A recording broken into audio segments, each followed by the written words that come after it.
Alors bonjour, donc on continue toujours avec la thermodynamique. On est arrivé à la fonction enthalpie H. Donc on va voir c'est quoi l'enthalpie H d'un système thermodynamique.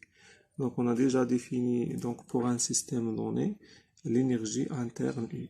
Alors l'énergie interne, ça représente, on a dit que c'est l'énergie cinétique microscopique du système plus l'énergie potentielle d'interaction entre les particules des systèmes. Alors ça, c'est l'énergie interne.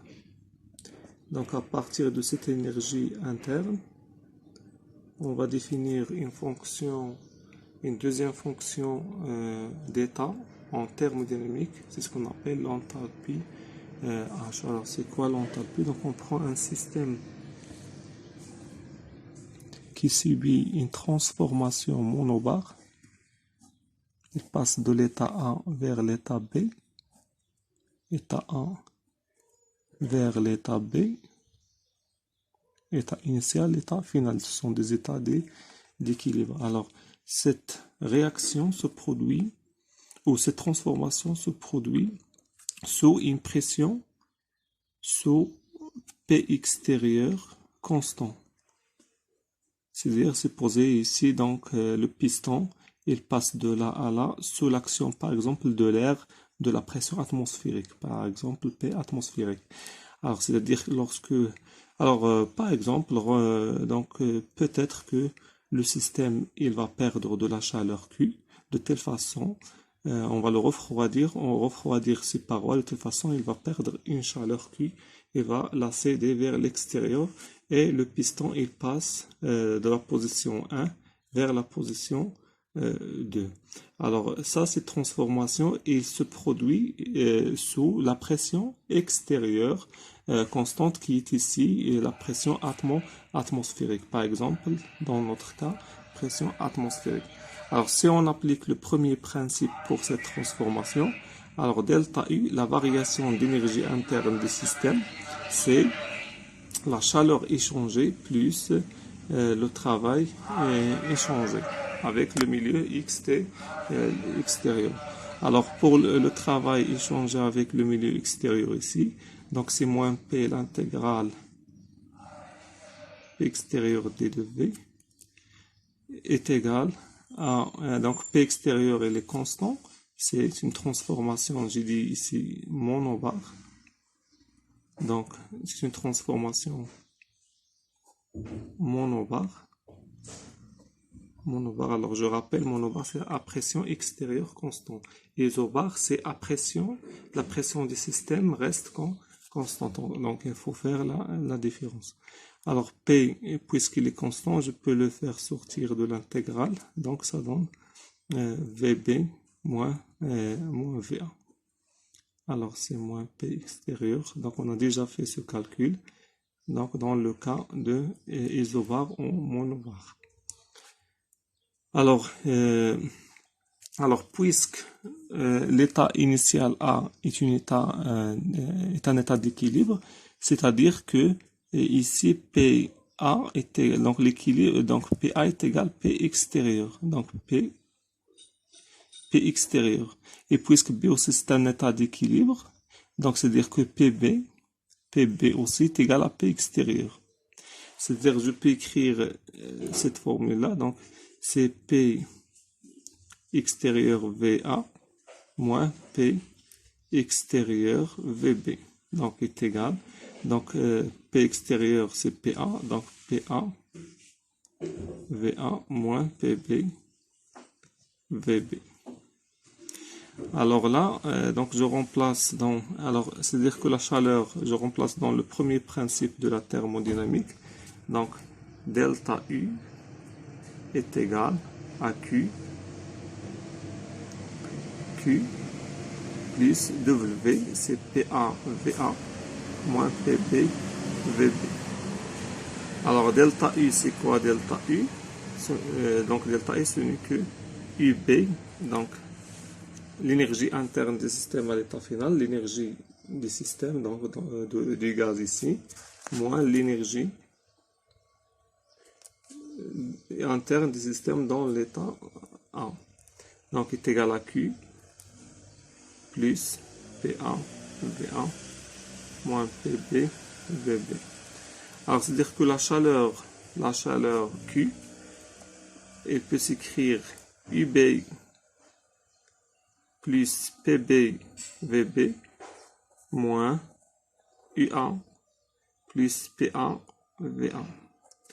Alors, remarquez qu'on peut poser, donc ça c'est une énergie, et aussi ça les dimensions d'une énergie. Alors tout ça, c'est une énergie qu'on peut poser, H, dans les dimensions d'une énergie. On peut poser c'est HB, une nouvelle fonction HB, et ici, on peut poser HA.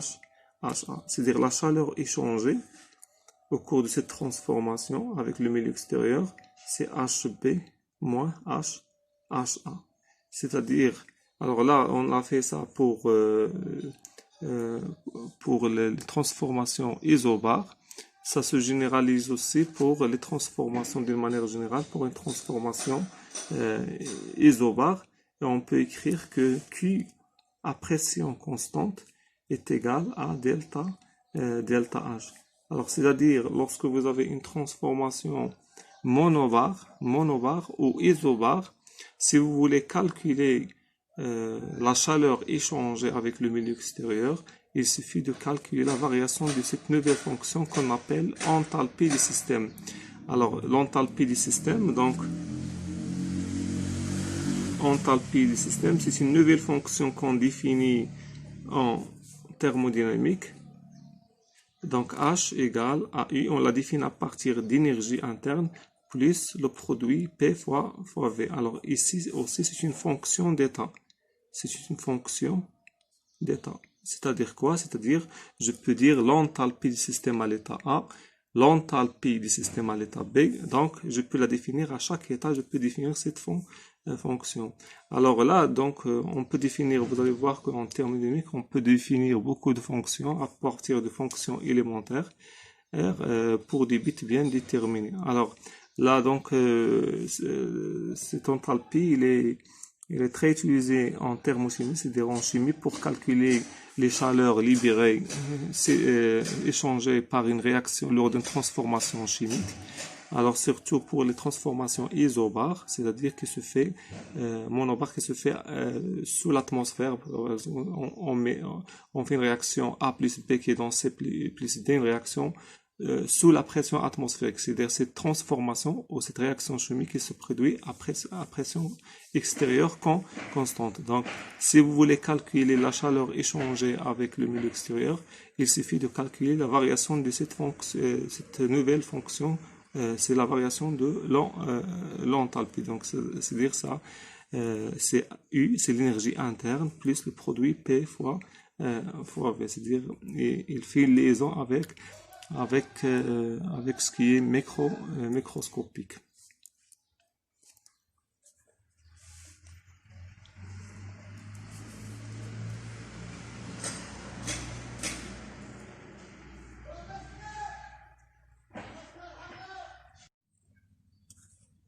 Alors, maintenant, on va voir la notion de capacité thermique en thermodynamique.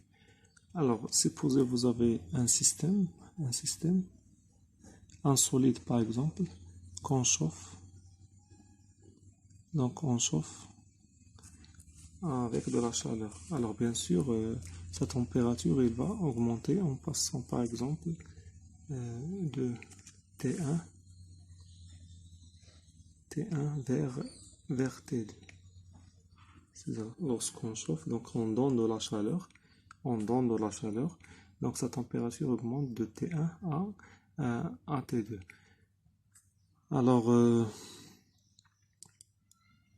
bien sûr, donc ça dépend de la nature des matériaux qui constituent notre solide. Donc, cette élévation, alors supposons on donne une quantité de chaleur qui est égale à 100 joules. Et la température passe par exemple de 20 degrés C vers 30 degrés C. Alors je donne un exemple, c'est pas des valeurs réelles. Alors c'est-à-dire que c'est-à-dire que pour lever la température de 10 degrés C, on a besoin de 100 joules. 100 joules. C'est-à-dire que pour une élévation de température de 1 degré C, on a besoin de 10 joules. Alors, c'est-à-dire la capacité thermique, on dit que la capacité thermique de ce solide, qu'on note C, c'est 10 joules par degré C. Alors, donc le V de 1 degré C, c'est la même chose, donc c'est le V de 1 Kelvin, c'est la même chose. Alors, 1 Kelvin. 1 Kelvin. Alors, c'est-à-dire pour lever la température d'un corps de 1 Kelvin, de ce corps, on a besoin de 10 joules. Alors, ça, c'est ce qu'on appelle la capacité thermique du corps. Alors, c'est-à-dire c'est une grandeur qui vous donne donc la quantité de chaleur nécessaire pour lever ou faire varier la température de ce corps de 1 Kelvin. Alors, mais le problème, c'est que pour les gaz, il y a deux situations. Alors, supposez vous avez un gaz, on veut le chauffer. Alors, il y a deux cas qui se produisent. On a deux situations. Soit on va chauffer le gaz à volume constant, on va le chauffer, mais le volume reste constant, ou on le chauffe, mais la pression reste constante. Donc, il y a une différence. Donc, les résultats expérimentaux de cette expérience sont différents. Alors, c'est-à-dire, pour lever la température de ce gaz de 1 Kelvin ou 1 degré C, la chaleur nécessaire diffère dans les deux situations. C'est-à-dire, il faut séparer ce qu'on appelle la capacité thermique à volume constant de la capacité thermique à pression constante. Donc, il y a ce qu'on appelle capacité thermique à volume constant. On a notre CV. Donc, il y a ce qu'on appelle la capacité thermique à pression constante. Alors, CP. Donc, il est différent de CV, c'est-à-dire les résultats expérimentaux diffèrent. Alors, pour les corps solides et liquides, donc on ne fait pas de différence, on ne parle que de la capacité thermique. Mais pour les gaz, donc on parle de capacité thermique à volume constant et capacité thermique à pression constante, parce que les deux quantités de chaleur sont différentes. Alors, c'est pourquoi donc on va voir que donc on prend l'énergie interne. Alors, quelle est la relation qu'il y a entre ces capacités thermiques à volume constant, capacité thermique à pression constante, avec les fonctions d'état qu'on a déjà définies, à savoir l'énergie interne et l'enthalpie. Alors, l'enthalpie, donc, nous avons dit que c'est une fonction d'état qui dépend des paramètres d'état T, V et P. Mais, donc, c'est une fonction à trois variables, mais puisque ces paramètres d'état sont liés par une équation d'état, c'est-à-dire qu'on peut écrire la pression en fonction de V et T. Alors, par exemple, pour les gaz parfaits, PV est égal à nRT. C'est-à-dire chaque fois on rencontre le P, on peut le remplacer par nRT sur V. C'est-à-dire, on peut dire que même s'il y a une fonction d'état qui dépend des trois variables T, V et P, mais donc on peut écrire P en fonction de T et V. C'est-à-dire que c'est une fonction à deux variables. Donc on choisit T, par exemple T et V, vous allez voir pourquoi. Alors, puisque c'est une fonction à deux variables, donc sa différentielle, donc c'est-à-dire une petite variation de U causée par une petite variation de température et de volume. Donc mathématiquement s'écrit la dérivée partielle de U par rapport à T à volume constant dt plus la dérivée de U par rapport à V à température constante d de V. Alors, c'est quoi exactement ce terme-là? Alors, c'est quoi exactement ce terme-là?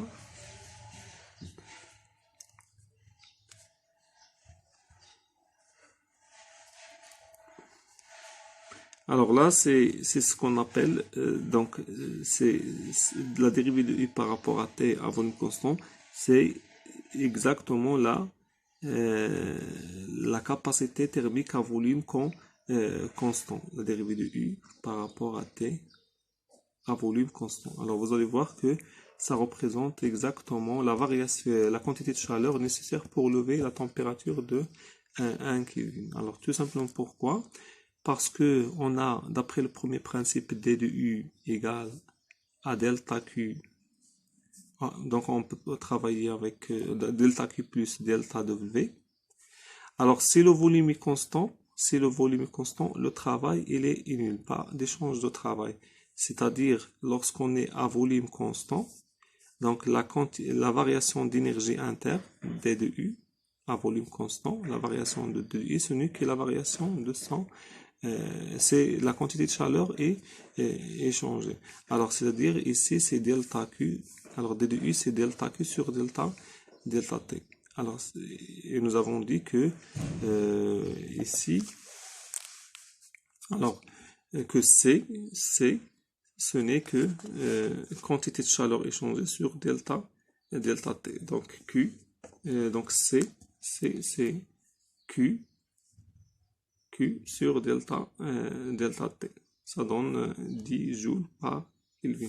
Donc C, c'est Q sur delta T. Donc la quantité de chaleur échangée sur delta T. Alors, c'est-à-dire que, puisque nous avons dit que Q, c'est l'énergie interne, donc c'est Q sur delta T. Alors, c'est-à-dire que ce terme-là, ce n'est que la capacité thermique à volume constant. Alors, ça fait une petite différence, sauf ici, donc on a dit que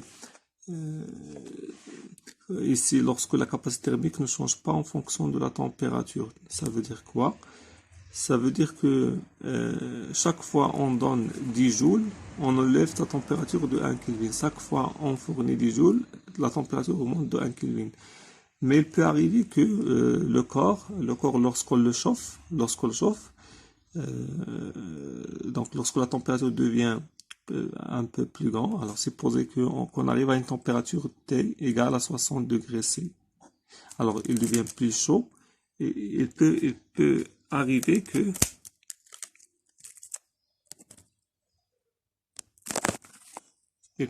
que lorsque le corps devient plus chaud,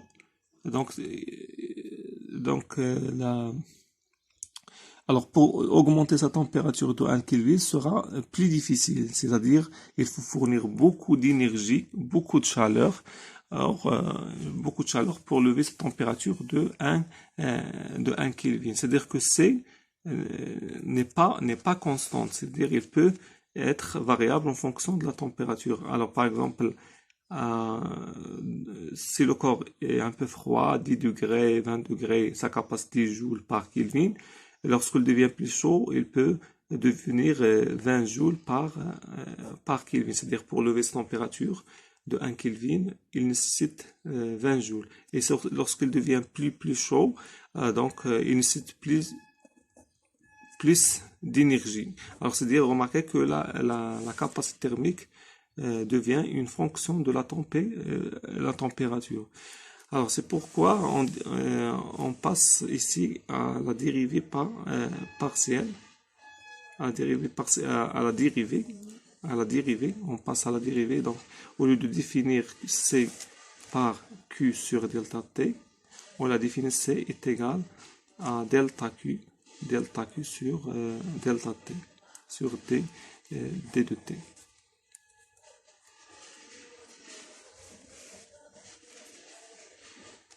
Alors, j'ai dit ça, c'est la capacité thermique à volume constant. Alors,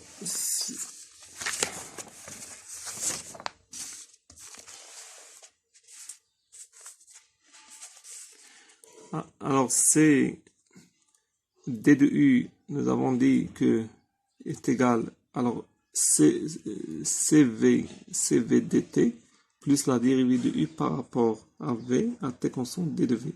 Alors, remarquez que si V est une constante, c'est le volume constant, D de U est égal à CV D de T. Alors, et puisque d'après le premier principe, D de U est égal à delta Q plus delta W, avec delta W égale à 0 parce que le volume est constant, c'est-à-dire que delta Q à volume constant égale à delta U, à D de U. Alors, O est égal à CV D dt. On peut faire une intégrale, alors ça donne Q à volume constant égale à delta U est égal à l'intégrale de LCV dt entre l'état initial et l'état final.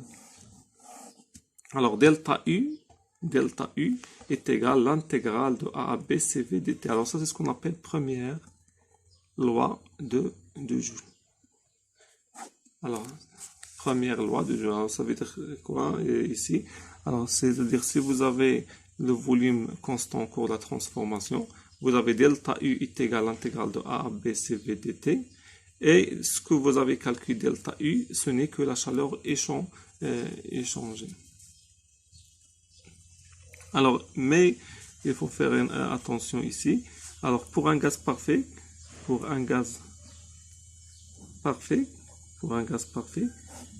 alors U d'origine ne dépend pas de la température, et ne dépend que de la température. C'est-à-dire on n'a pas besoin de la condition suivante, donc c'est-à-dire DU directement est égal à CV dt. Alors c'est-à-dire on n'a pas besoin que la transformation soit isochore. Alors parce que U ne dépend déjà que de la température, alors c'est-à-dire que D de U est égal toujours CV dt, c'est-à-dire delta U est égal à l'intégrale CV dt toujours. Alors c'est-à-dire que la première loi de Joule, elle est valable pour un gaz parfait, quelle que soit la transformation. Mais pour les gaz réels, alors il faut que pour utiliser cette première loi de Joule, il faut que pour une transformation isochore, c'est-à-dire volume constant. Alors si le volume n'est pas constant, alors il faut faire attention. Donc pour une transformation quelconque et pour un gaz réel, c'est-à-dire pas gaz parfait, nous avons D de U est égal delta Q plus delta W. Alors D de U est égal à delta Q plus, donc delta W donc moins P dV. Alors c'est P extérieur, dV, suppose que la transformation est quasi statique. Donc c'est moins P dV, ou en général moins P extérieur d, c'est-à-dire que delta Q c'est D de U plus, alors j'ai dit si la pression reste constante, donc on peut si la transformation est quasi statique, donc on peut dire que delta U plus P d de dV.